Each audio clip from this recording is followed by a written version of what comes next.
Dutch football has seen a dramatic rise in fan unrest.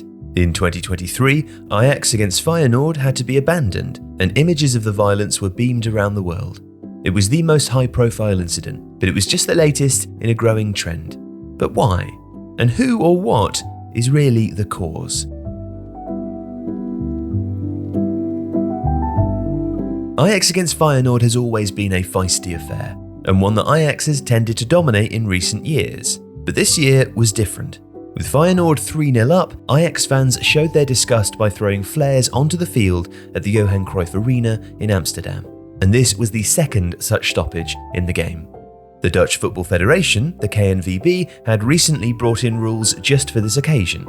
If a match was stopped twice because objects were thrown onto the pitch, then the match would be abandoned. And so the referee called off the game. One of the most important games in the Netherlands is discontinued, said Jan van Halst, Ajax's acting CEO. That's serious. Everyone is angry and sad because of this. Now, since the start of 2023, there had been dozens of examples of unruly fans stopping matches, attacking players, and generally being uncontrollable. In February, a 20-year-old PSV Eindhoven supporter punched Sevilla's Serbian goalkeeper, Marko Dimitrovic, in the face. In April, Ajax midfielder Davy Klaassen was cut when hit on the head by a lighter during a game against Feyenoord. In May, 150 AZ Alkmaar fans were arrested for anti-Semitic chants on their way to a game against Ajax. And in the same month, a battalion of hooded supporters tried to break into the away end during AZ Alkmaar's Conference League tie against West Ham United.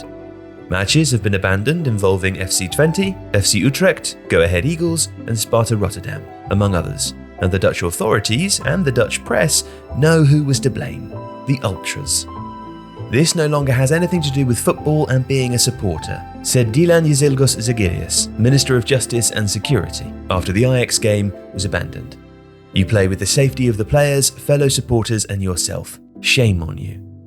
The country's Prime Minister, Mark Rutte, also weighed in. You don't touch players, coaches and referees. What happened here is totally scandalous. The police and politicians have been left scrambling for answers to this 21st century moral panic, equating ultras with hooligans.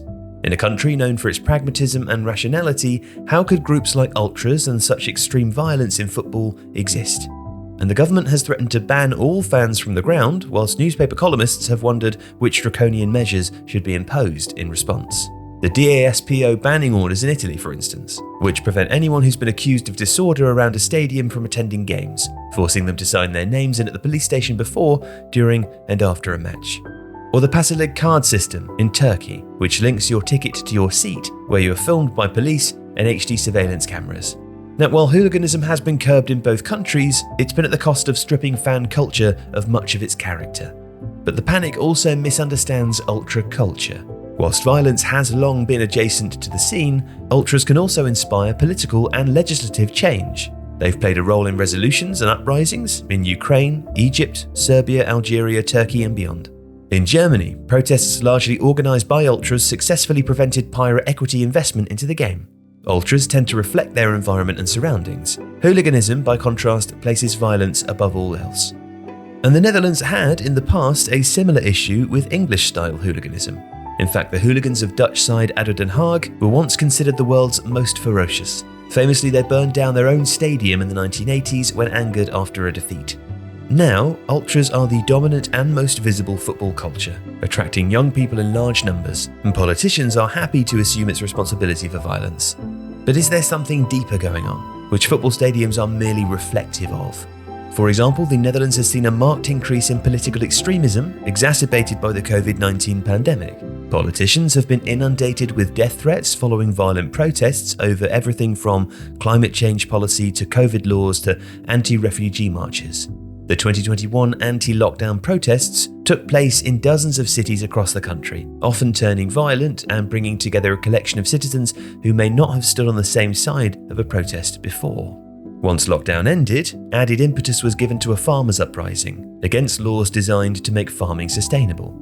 These too have seen violent confrontations with the police, blockades and the mass dumping of manure on highways as conspiracy theorists from around the world have been drawn in, believing the reforms to be part of a plot called the Great Reset, a multi-headed conspiracy that centres on the idea that global elites under the cover of pandemic restrictions are stealing land in an attempt to enslave humanity. The Dutch intelligence service, the AVID, has warned that so-called anti-institutional extremists are the biggest threat that the Dutch state currently faces, a wide-ranging term for a loose coalition of far-right and far-left activists, anti-vaxxers and conspiracy theorists that have found unlikely common ground thanks to social media. And when a general election was held last year, it was won by the populist far-right PVV and their firebrand leader Geert Wilders, who wants to ban Islam and shut down mosques.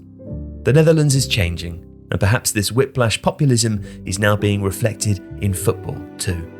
As Matthias Koenig from the Dutch national fan group Supporters Collective Nederland told The Guardian, maybe you saw in society as a whole more anti-government sentiment. There was more polarisation, and people maybe more have their own truth, so that there's a bigger chance that you're in a certain bubble with people who only think like you. It was highlighted in society, and so you see it in football as well. A report for the Dutch police, released last October, blamed the violence in Dutch football on young fans, relatively new to the scene and therefore not on the authorities' radar, who held deeply anti-establishment views and were not scared of authority. Others have suggested that the explosion of violence is a logical consequence of coronavirus lockdowns, like shaking up a bottle of Coca-Cola and then opening the lid. So, perhaps it's not the young people or football fans who've changed. Perhaps it could be the surrounding society. If you like this video, please consider subscribing to the channel. The Athletic is home to some of the world's best sports journalists, including David Ornstein, Daniel Taylor, Ollie Kay, Amy Lawrence and Rafa Honigstein. With the latest transfer news and insight on every Premier League football story that matters, theathletic.com puts you inside football. And you can try it for free now for 30 days. See the link in the description.